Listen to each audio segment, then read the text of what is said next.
우리 인생은 만남으로 이루어졌습니다. 부모님과 자녀의 만남, 또 형제들과의 만남, 또 선생님과의 만남, 친구들과의 만남, 이 만남입니다. 만남이 우리 인생에 너무너무 중요한데요. 만남을 통해서 인생이 바뀌었다라고 하는 고백을 하는 분들이 상당히 많이 있습니다. 만남에서도 가장 중요한 것은 첫 만남입니다. 첫 만남. 셰익스피어도 사랑은 첫 인상을 통해서 시작된다, 그런 말을 했습니다. 미국의 뇌과학자 중에 폴 왈렌이라고 하는 분이 있습니다.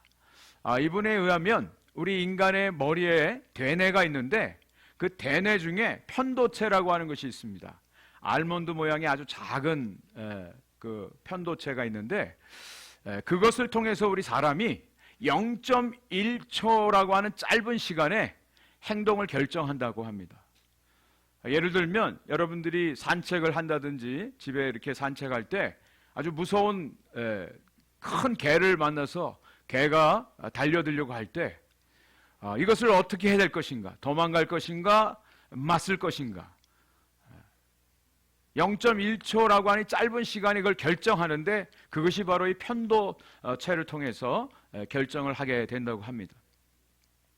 그래서 이 편도체를 우리 인간의 머리에 있는, 뇌에 있는 위기관리센터라고 불려집니다. 이것을 통해서 우리가 짧은 시간에 결정을 하게 되죠.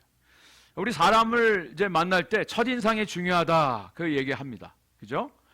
그래서 3초 안에 이 사람에 대해서 좋은 사람인가 아니면 나쁜 사람인가 그것을 결정하는데요.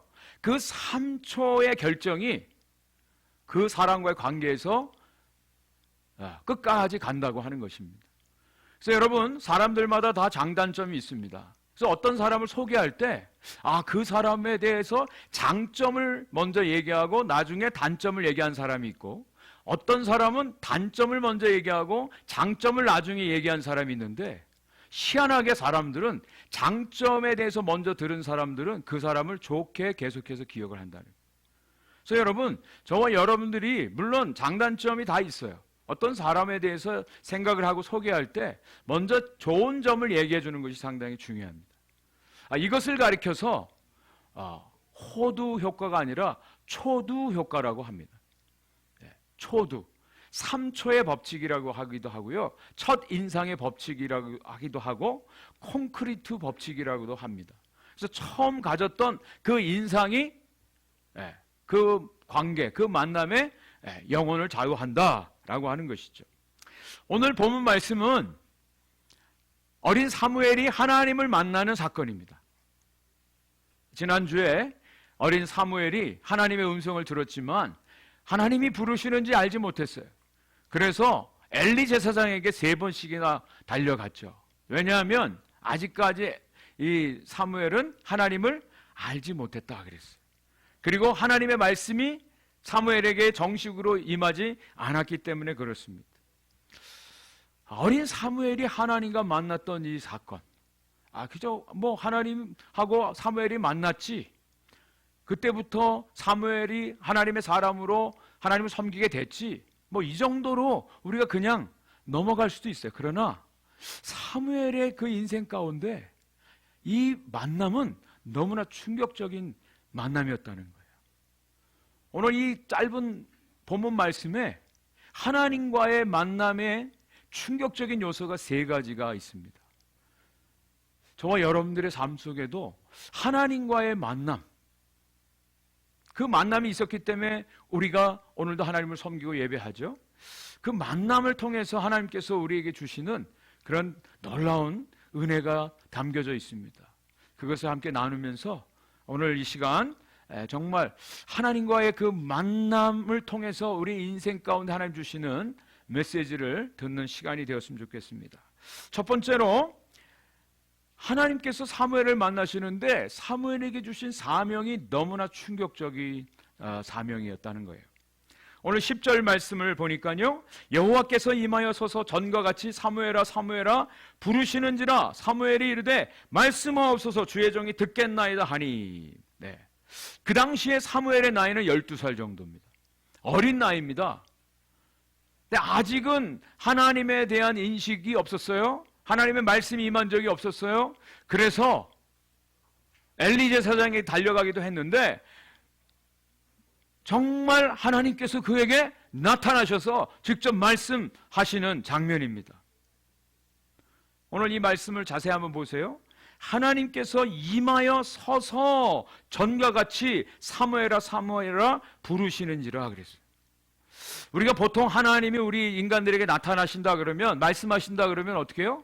하늘에서 큰 음성으로, 하늘의 음성을 들었노라, 그렇게 말하는 사람들이 있죠.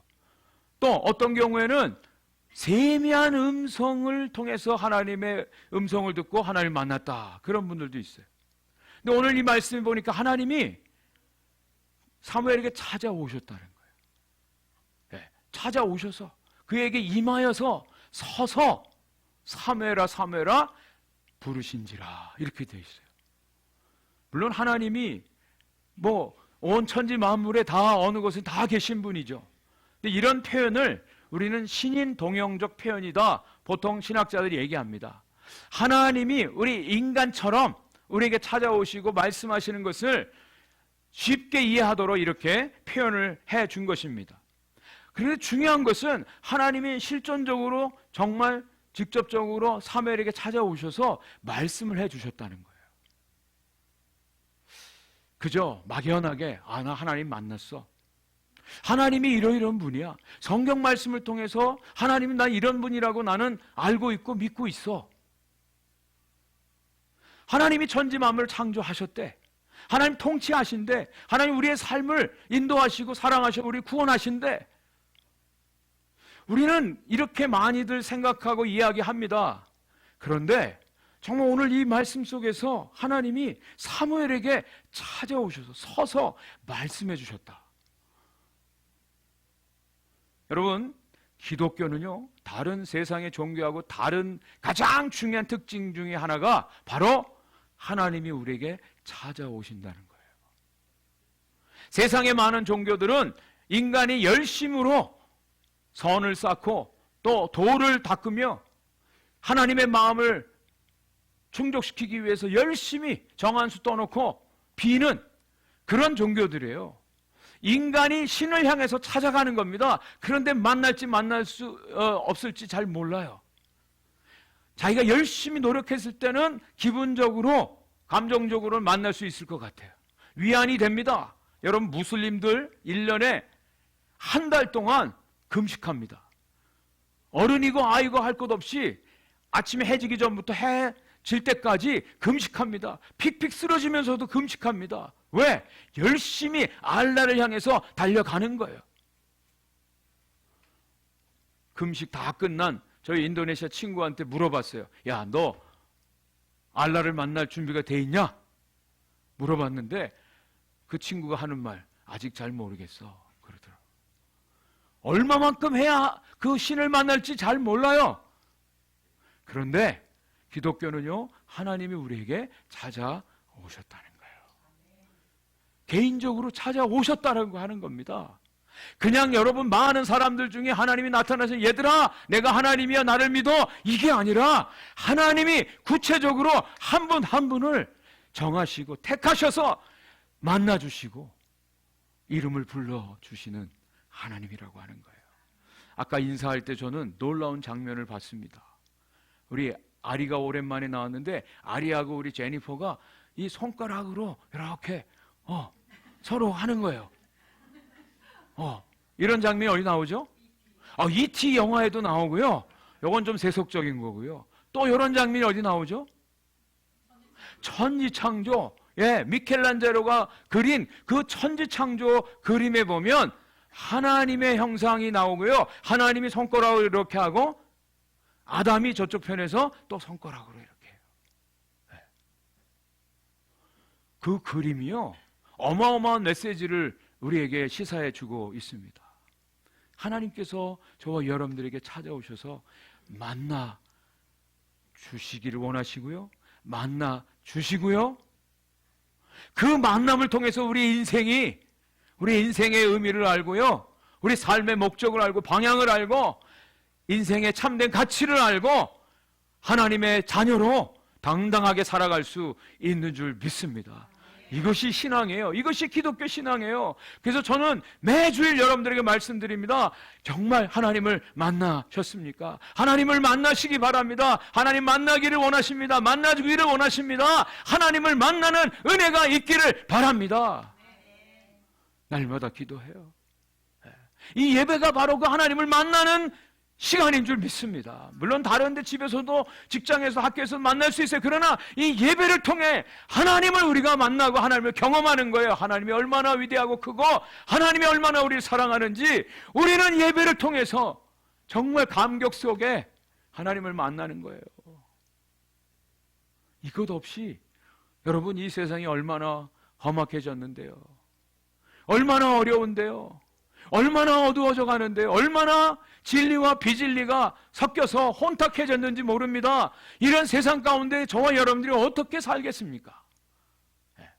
그러나 하나님을 만날 때 하나님의 놀라운 은혜로 우리가 승리할 수가 있습니다. 오늘 11절 12절을 한번 다시 읽어보겠습니다. 11절 12절 사무엘을 만나서 하나님 말씀해 주신 거예요. 같이 읽습니다. 여호와께서 사무엘에게 이르시되 보라 내가 이스라엘 중에 한 일을 행하리니 그것을 듣는 자마다 두 귀가 울리리라. 내가 엘리의 집에 대하여 말한 것을 처음부터 끝까지 그날에 그에게 다 이루리라. 네. 하나님이 사무엘을 만났는데 희한한 말씀을 하세요. 내가 이스라엘 가운데 한 일을 너에게 말해줄 거야. 근데 그것을 듣는 사람들마다 두 귀가 울리리라. 근데 그 내용은 뭐냐면 엘리 제사장 집에 하나님이 심판하시겠다. 끝까지 다 이루겠다라고 하는 내용이었어요. 저와 여러분들이 어떤 엄청난 충격적인 사건에 대해서 이야기를 들을 때 귀가 울린다. 성경에 이런 표현이 나와요. 귀가 울린다. 이것은 뭐냐면 그냥 어안이 벙벙하다는 뜻이죠. 네. 귀가 먹먹해지는 거예요. 정신이 없는 거예요. 어지러운 것을 말합니다. 그만큼 충격적인 말씀임을 우리가 알게 됩니다. 하나님께서 어린 사무엘을 만나서 주신 사명이 너무나 엄청난 충격적인 사명이에요. 하나님께서 말씀하신 거예요. 사무엘이 빼도 박도 못해요. 하나님께서 말씀하시기 전에 사무엘이 뭐라고 얘기했죠? 주님, 말씀하옵소서.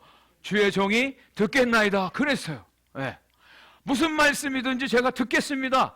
아니, 들어보고 얘기를 했으면 얼마나 좋을까요?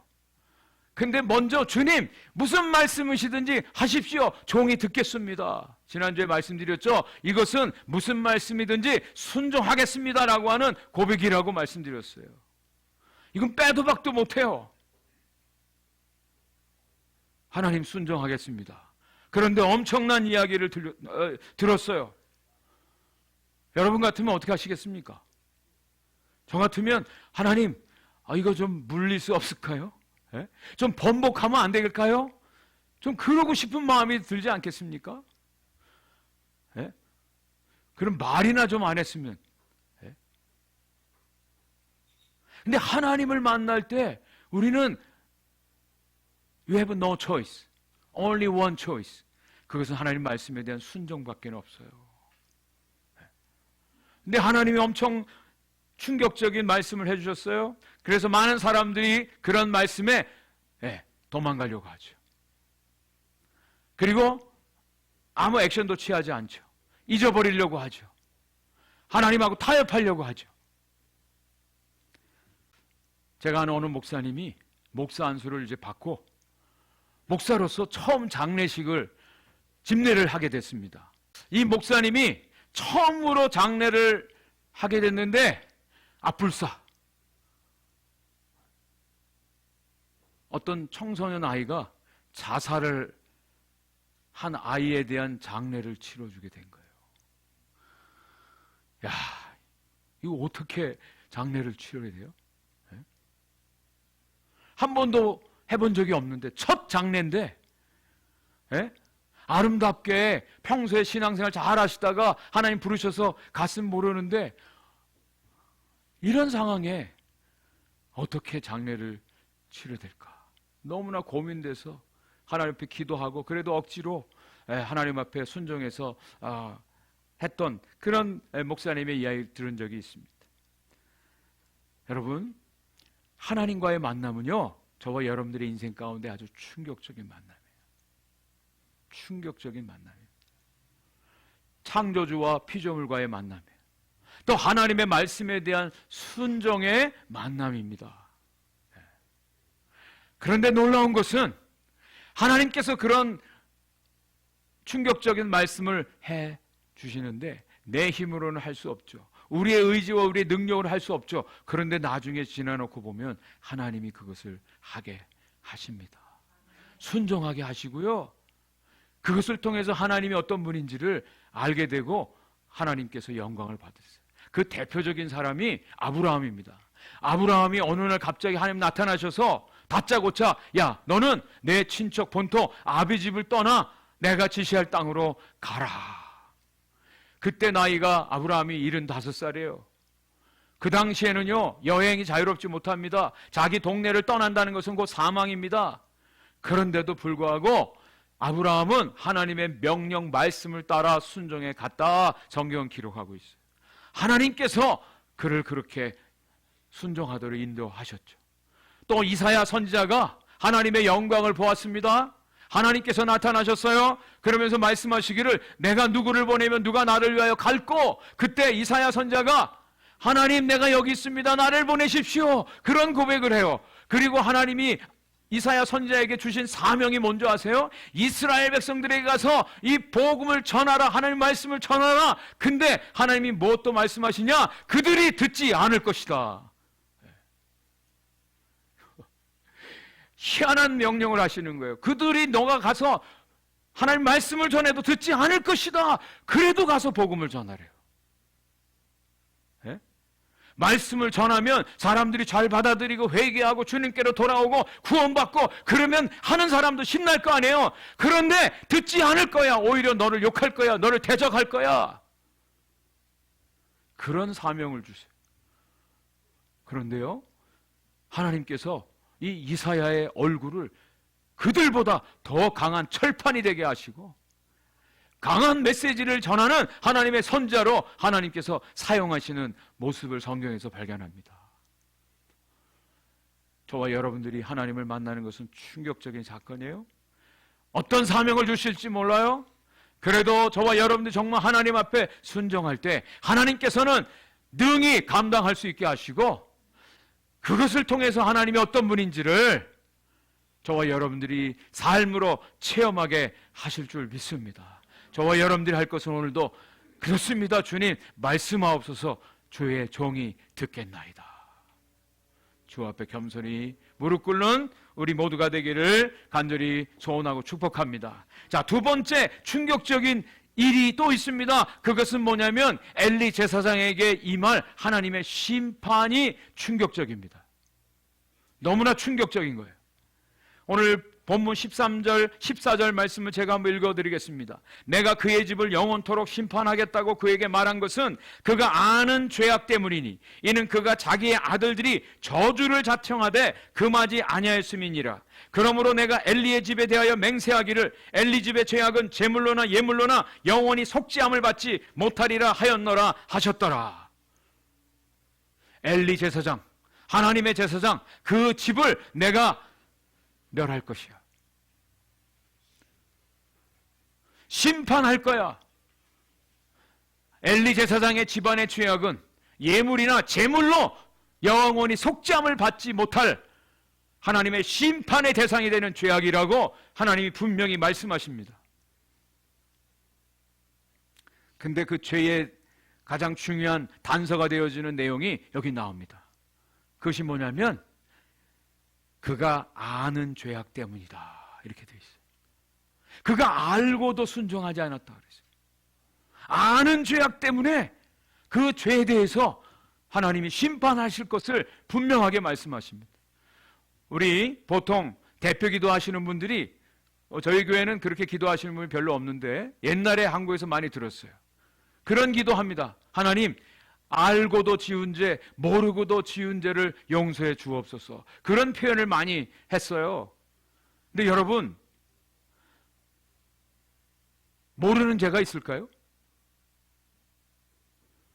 사람들이 모르고 짓는 죄가 있습니까? 모르고 짓는 죄는 실수라고 할 수 있죠. 성경에 보면요, 이미 다 알고 있어요. 사람들이 다 알면서도 범죄하는 모습들을 보게 됩니다. 인간의 연약함 때문일까요? 아니면 인간의 완악함 때문일까요? 저는 두 가지 다라고 생각이 되어져요. 인간의 연약함 때문에, 인간의 완악함 때문에 사람들이 다 알면서 범죄합니다. 성경은 이것을 이렇게 고발하고 있습니다. 로마서 1장 32절 말씀입니다. 같이 한번 읽어볼까요? 시작. 그들이 이 같은 일을 행하는 자는 사형에 해당한다고 하나님께서 정하심을 알고도 자기들만 행할 뿐 아니라 또한 그런 일을 행하는 자들을 옳다 하느니라. 로마서 1장에 보면 인간들의 죄에 대해서 설명해 주면서 사람들이 다 알면서도 범죄하고 자기도 범할 뿐 아니라 다른 사람들이 범죄하는 것을 옳다고 부추겨주고 있다고 말해주고 있습니다. 엘리 제사장의 그 죄는요, 그 아들들이 저주를 자청함에도 불구하고 금하지 않은 거였어요. 그들은 하나님을 알지 못했다 그랬어요. 하나님의 제사를 멸시했다 그랬습니다. 하나님의 제물과 예물을 발로 밟았다 그랬습니다. 하나님의 제사를 멸시하고요, 자신들의 배를 불리는데 도구로 사용했다 그랬습니다. 또 엘리 제사장은 그 자녀들이 알고 행하는 그 죄에 대해서 그들을 금하지 않았다라고 말하고 있어요. 엘리 제사장도 직무유기를 한 겁니다. 이것으로 인해서 하나님께서 엘리 제사장 이 가문을 완전히 다 심판하십니다. 여러분, 오늘날에도 자녀들이 잘못된 길로 가는 경우들이 있죠. 안타깝죠. 물론 자녀들이 잘못한 것도 있어요. 근데 저는 첫 번째로는 부모 책임이라고 저는 생각을 해요. 부모의 책임이. 하나님께서 부모에게 주신 사명을 감당하지 않은 것이죠. 성경은 여러 군데에서 자녀들에 대해서 하나님의 그 부모들에게 주신 사명을 이야기를 해주고 있습니다. 잠언 22장 6절 말씀입니다. 마땅히 행할 길을 아이에게 가르치라. 그리하면 늙어서도 그것을 떠나지 아니하리라. 행할 길을 가르치라 그랬어요. 행할 길을 가르치라. 어떻게 해요? 말로요? 이제는 말 안 들어요. 뭐 어떻게 합니까? 삶으로 먼저 가야죠. 부모들이 먼저 가야죠. 자녀들을 따라오게 하는 것입니다. 아이들은요, 부모님들이 하는 대로 합니다. 그 입에서 나오는 말 듣지 않아요. 그런데 어떻게 행할 길을 보여줍니까? 부모들이 어떻게 가르쳐야 됩니까? 성경은 말합니다. 디모데 후서 3장 15절, 또 어려서부터 성경을 알았나니 성경은 능히 너로 하여금 그리스도 예수 안에 있는 믿음으로 말미암아 구원에 이르는 지혜가 있게 하느니라. 내 어렸을 때부터 하나님 말씀으로 가르치는 거예요. 다른 길은 없습니다. 여러분, 세상에 많은 진리와 비진리를 나누는 기준들, 다들 요즘 오늘날 세상은 포스트 모던 사회입니다. 다 자기들이 생각해서 자기들이 판단해서 옳은 대로 행하는 것, 이것을 진리라고 세상은 가르치고 있습니다. 그런 가운데서 절대적 진리를 하나님 우리에게 주신 것이 바로 하나님의 말씀 성경 아닙니까? 적어도 우리가 하나님을 믿는다고 하면 하나님의 말씀이 진리인 줄 알고 그것을 믿고 하나님의 말씀으로 자녀들을 양육하는 거예요. 이것이 필요해요. 이것이 필요해요. 마지막 때일수록 혼란할수록 우리는 다시 하나님 말씀으로 돌아가야 돼요. 다른 것 없습니다. 다른 것 없습니다. 자, 그리고 또 성경으로 가르치는데 훈계하면서 가르치래요. 잠언 23장 13절 말씀입니다. 아이를 훈계하지 아니하려고 하지 말라. 채찍으로 그를 때릴지라도 그가 죽지 아니하리라. 물론 이 말씀이 체벌할 수 있느냐 없느냐 뭐 이런 거 가지고 시시비비를 따지자는 말씀이 아니에요. 이것은 뭐냐? 자녀들을 훈계하라는 거예요. 잘못된 길로 갈 때 그들을 때려서라도 옳은 길로 인도하라고 하는 하나님의 말씀이죠. 그죠? 가르치라. 행할 길을 가르치라. 뭘로? 성경으로. 그리고 훈계해라. 이것이 부모의 책임이에요. 오늘날 이민사회나 또 한국에 다들 대형교회로 많이 몰립니다. 특별히 자녀를 가진 부모들은. 왜? 대형교회는 교육 시스템이 잘 돼 있어요. 시설이 있습니다. 자녀들 좋은 환경에서 신앙교육 시킨다고 다 큰 교회들은 다 몰려요. 이 조그만 교회들은 교육 사역자도 없고 어렵습니다. 쉽지 않아요. 근데 여러분 가만히 한번 생각해 보십시오. 교회에서 아이들이 보내는 시간은 일주일에 한 2-3시간밖에 되지 않아요. 그 아이들이 정말 많은 시간을 보내는 곳은 교회보다도 가정이에요. 가정이에요. 가정에서 부모님들이 어떤 모습으로 하나님을 섬기는가 자녀들에게 그대로 영향을 주고 있습니다.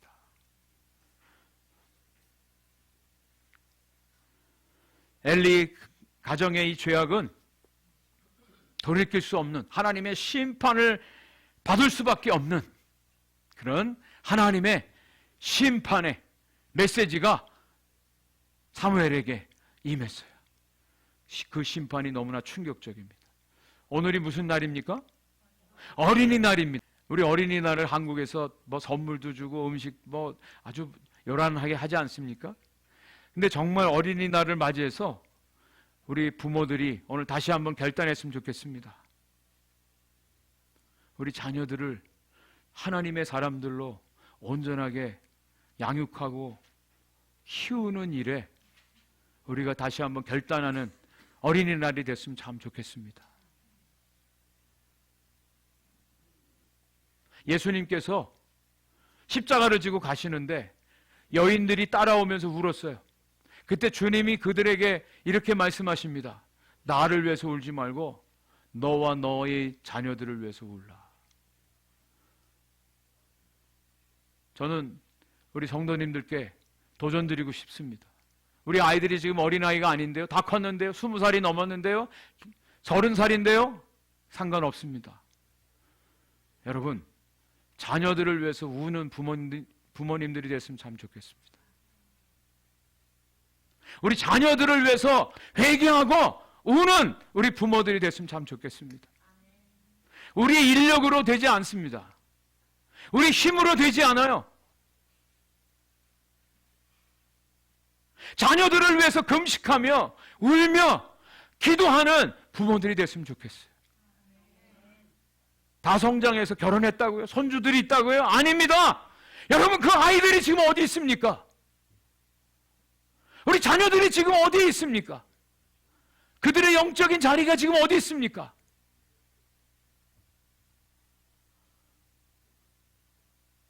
우리 부모들이 정말 우리 자녀들을 위해서 하나님 앞에 회개하며 눈물 흘리며 하나님 앞에 기도하는 그런 부모들이 되었으면 참 좋겠습니다. 마지막 세 번째, 정말 충격적인 세 번째의 요소가 있습니다. 사무엘이 하나님의 말씀을 들었습니다. 네, 아침이 되었어요. 성전문을 이제 여는데 엘리제사장이 와서 사무엘에게 묻는 거예요. 야, 지난밤에 하나님 너에게 뭐라고 말씀하시든 나에게 그거 다 얘기해줘. 하나라도 숨기면 하나님이 벌 위에 벌을 내릴 거야. 이거 엄청난 사건 아닙니까? 누구에 대한 얘기를 들었어요? 엘리제사장에 대한 얘기를 들었어요. 좋은 얘기입니까? 망한다는 얘기, 심판받는다는 얘기, 죽는다는 얘기를 들었어요. 그거를 하나라도 빠짐없이 다 이실직고 하라고 지금 엘리가 와서 사무엘에게 얘기하는 거예요. 사무엘이 밤새도록 잠을 잘 수가 없었어요. 그 내용도 충격적이었고 이걸 어떻게 이제 엘리제사장에 가서 얘기를 해야 되나? 분명히 틀림없이 물을 텐데 뭐라고 얘기하지? 아마 마음이 너무너무 괴롭고 힘들었을 거예요. 사무엘이 그 모든 이야기를 다 해줬습니다. 하나라도 빠짐없이 다 얘기해 줬어요. 놀라운 일이 벌어졌죠. 엘리 제사장이 야단칠 것 같은데 야단 안 쳐요. 하나님은 선하시니 하나님이 선하신 대로 이루어지길 바란다, 이런 얘기를 해요.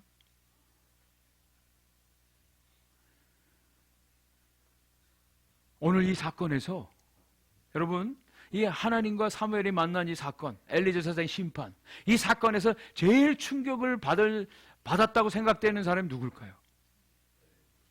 엘리요? 사무엘이요? 저는 사무엘이 충격을 제일 많이 받았을 것 같아요. 사무엘이, 어린 사무엘이 처음으로 하나님 말씀을 들었는데 그 내용이 엘리 제사장이 심판하시겠다라고 하는 내용이에요. 내용도 내용이고 하나님이 그것을 다 이루겠다고, 확실하게 이루겠다고 하나님이 말씀하시는 거예요. 사무엘이 하나님이 어떤 분인지를 정말 충격적으로 알게 되는 장면이에요. 하나님이 정말 어떤 분인가. 그저 어머니로부터 어렸을 때 귀동냥으로 들었던 하나님, 또 이 제사장 엘리 제사장과 함께 성막에 있으면서 배웠던 그 하나님, 막연하게 두렵게 생각했던 하나님, 위대하신 하나님, 거룩하신 하나님, 능력이 하나님, 그 하나님에 대해서 많이 알고 있었어요. 듣고 있었어요. 그런데 정말 사무엘이 하나님의 임재와 하나님 말씀을 통해서 사무엘은 하나님이 어떤 분인지를 알게 됩니다. 하나님이 어떤 분인지를 알게 됩니다. 하나님은 인자와 사랑이 많으신 하나님이지만 하나님이 공의 가운데 하나님이 심판하시는 하나님, 하나님은 살아계셔서 당신의 생각하고 계획하시는 것을 반드시 이루시는 하나님, 그냥 말로 공갈로 위협하는 그런 하나님이 아니라 실제적으로 살아계셔서 말씀하신 대로 이루시는 하나님, 그 하나님을 사무엘은 경험을 하게 됩니다. 이 장면과 오버랩되어지는 장면이 있었습니다. 그것은 바로 욥기 42장. 욥이 그 고난 통해서 어려움 가운데 하나님이 어떤 분인지를 알게 되었을 때 욥의 이런 고백이 있죠. 같이 한번 읽어볼까요? 시작. 내가 주께 대하여 귀로 듣기만 하였사오나 이제는 눈으로 주를 배옵나이다. 아멘. 제가 다른 목사님의 설교나 간증하는 분들의 간증을 통해서 내가 이런 하나님에 대해서는 많이 들었는데 내가 하나님을 눈으로 봅니다.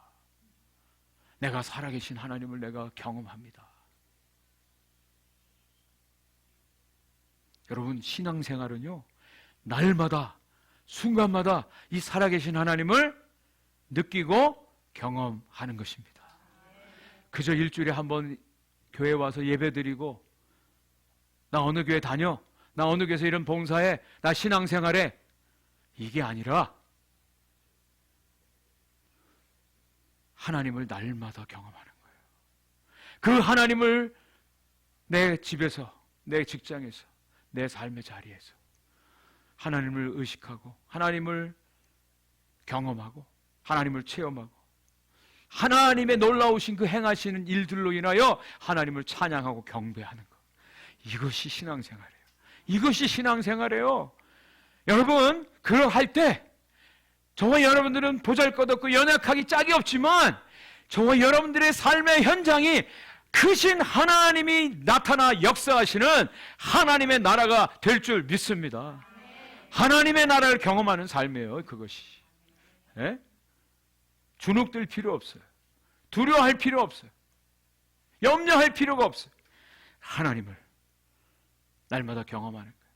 이후에 보시면 이제 나중에 나오겠지만 사무엘은요, 이스라엘 백성들이 블레셋 침략을 받을 때 막 백성들이 두려워 떨 때 사무엘은요, 하나님 앞에 기도합니다. 담대하게 금식을 선포하고 기도하자고 하고 결코 두려워하지 않습니다. 하나님의 실체를 경험했기 때문에. 이렇게 경험한 한 분이 있습니다. 이분을 소개하고 마치겠습니다. 로렌 커닝햄이라고 하는 분인데요, 이분은 작년 10월 6일 날 하나님의 부름을 받은 분입니다. 유스 위더 미션 YM에 처음 시작을 하신 분입니다.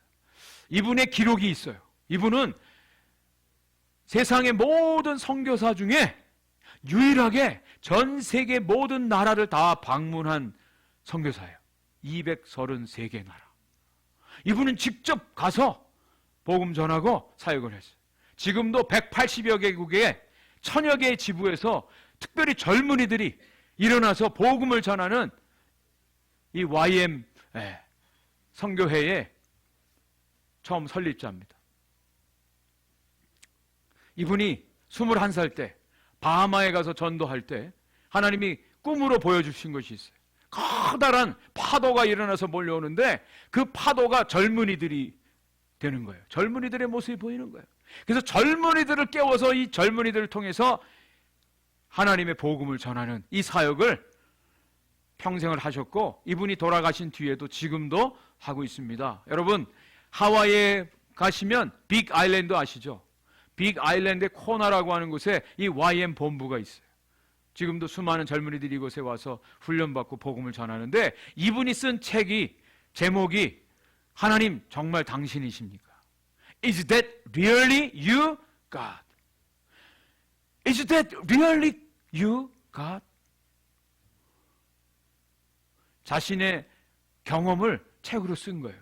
하나님 정말 당신 맞습니까?